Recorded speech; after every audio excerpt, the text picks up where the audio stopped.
अब prime minister corruption के बारे में कम ही बात करें, ज़्यादा ठीक है।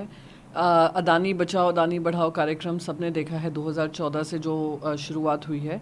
साथ ही साथ महाराष्ट्र आज आ रहे हैं, पुणे आएंगे, वहाँ पे उनके साथ जो स्टेज शेयर करेंगे ये वो हैं जो जिनके बारे में उन्होंने कहा था 70,000 करोड़ का करप्शन किया हुआ है और उनके डीएनए में ही करप्शन है, और वो है एनसीपी। आज उनके साथ वो डायस शेयर करेंगे। तो प्रधानमंत्री जी की थोड़ी हिपोक्रेसी लगती है कि बात करते हैं भ्रष्टाचार की कि नाम मत बदलो, काम है ऐसा रहा है। हम नाम इंडिया अलायंस के माध्यम से जनता के बीच जाएंगे। मन की बात देश ने 2014 से सुनी है, अब जन की बात करेंगे। इंडिया की जो इम्पोर्टेंट इश्यूज़ हैं, मणिपुर हो या बाकी सारे राज्य हों, उनके बारे में करेंगे और इनको मैं मानती हूँ एक सबक सिखाएंगे।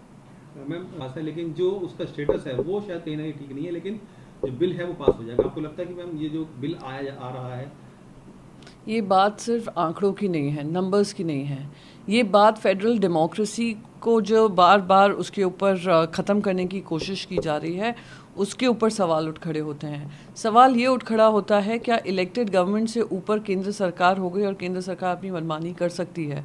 क्या सुप्रीम कोर्ट के ऊपर केंद्र सरकार हो गई और केंद्र सरकार अपनी मनमानी के माध्यम से ऑर्डिनेंस ला सकती है? तो हम लोग सब इसका विरोध करेंगे, क्योंकि आज ये दिल्ली में हो रहा है, कल आंध्र प्रदेश में हो सकता है, परसों तेलंगाना में हो सकता है, कुछ दिन बाद उड़ीसा में हो सकता है। तो ये अनकॉन्स्टिट्यूशनल, इमोरल, अनडेमोक्रेटिक ऑर्डिनेंस जो है, आंकड़े हों या ना हों, सही मायने में इसके खिलाफ विरोध सभी को करना चाहिए, खास करके वो एलाइज जो silent allies Bharatiya Janata party के हैं।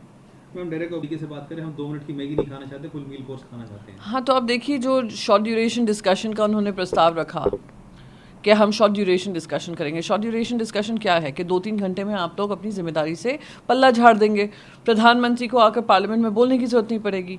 हम चाह रहे हैं विस्तार से चर्चा हो, 267 के अंतर्गत चर्चा हो। इतिहास में, पार्लियामेंट्री डेमोक्रेसी के इतिहास में पहली बार हुआ होगा कि 65 से ज़्यादा एमपीज़ ने 267 नोटिस दिए हैं। चेयर ने ये कहा है रेयरेस्ट ऑफ रेयर सर्कमस्टांसेस में हम 267 लेते हैं। तो मैं पूछना चाहती हूँ भारतीय जनता पार्टी से, क्या ये रेयरेस्ट ऑफ रेयर सिचुएशन नहीं है? नेशनल सिक्योरिटी को लेकर ये रेयरेस्ट ऑफ रेयर नहीं है? ये महिलाओं के ऊपर इस तरीके की घटनाएं हो रही हैं, ये रेयरेस्ट ऑफ रेयर नहीं है? आज उन महिलाओं को सुप्रीम कोर्ट जाना पड़ रहा है क्योंकि उनका अपनी खुद की सरकार पे विश्वास उठ गया है, केंद्र सरकार से विश्वास उठ गया है कि ये रेयरेस्ट ऑफ रेयर नहीं है। लाखों लोग रिलीफ कैंप में रह रहे हैं, ये रेयरेस्ट ऑफ रेयर नहीं है। खुद सिटिंग मिनिस्टर का घर फूंक दिया जाता है, कैबिनेट मिनिस्टर का, इतिहास में पहली बार हुआ गया, ये रेयरेस्ट ऑफ रेयर नहीं है। 150 से ज़्यादा लोग मर गए हैं, 90 दिन से ज़्यादा वायलेंस चल रहा है, ये रेयरेस्ट ऑफ रेयर नहीं है। और अगर हम प्रधानमंत्री से जवाबदेही मांग रहे हैं और विस्तार से चर्चा चाह रहे हैं, 30 राजनीतिक पक्ष हैं पार्लियामेंट में, राज्यसभा में, 11 उसमें से सांसद हैं जो अभी मणिपुर में होकर आए हैं, तो क्या वो चर्चा नहीं होनी चाहिए? इसलिए हम कह रहे हैं कि ये देश को भ्रमित करना बंद करिए कि हम क्या ये लोग चाह रहे हैं डिस्कशन हो, ये चाह रहे हैं कि 2 घंटे में अपना पल्ला झाड़ के कहते हैं डिस्कशन हो चुका है। सीतारमन, वो लोग कुछ भी आरोप लगा सकते हैं, वो प्रधानमंत्री के बचाव में कुछ भी कह सकते हैं, कुछ भी बेतुकी बयानबाजी कर सकते हैं। आपने देखा होगा कि किस तरीके से जो महिला और बाल विकास मंत्री हैं वो किस तरीके से दूसरे राज्यों को घसीटने लग गई। उसका जवाब तो कल सुप्रीम कोर्ट ने दे दिया कि इस तरीके की वॉटर बाउंड्री में मत इंडल्ज करिए। तो ये लोग किसी भी बहाने से अपने प्रधानमंत्री का बचाव करें, क्योंकि प्रधानमंत्री क्लियरली, जो मैं मानती हूँ कि अपना पक्ष रखने के लिए कॉन्फिडेंट नहीं है। हम कहते हैं कॉन्फिडेंस जुटाइए और पार्लियामेंट में आइए, पार्लियामेंट्री मर्यादा का ध्यान में रखिए, और as a prime minister of India you are answerable from the cabinet, और आपके cabinet has been a failure, the chief minister has been a failure. तो आप आइए और पार्लियामेंट में डिस्कशन करिए।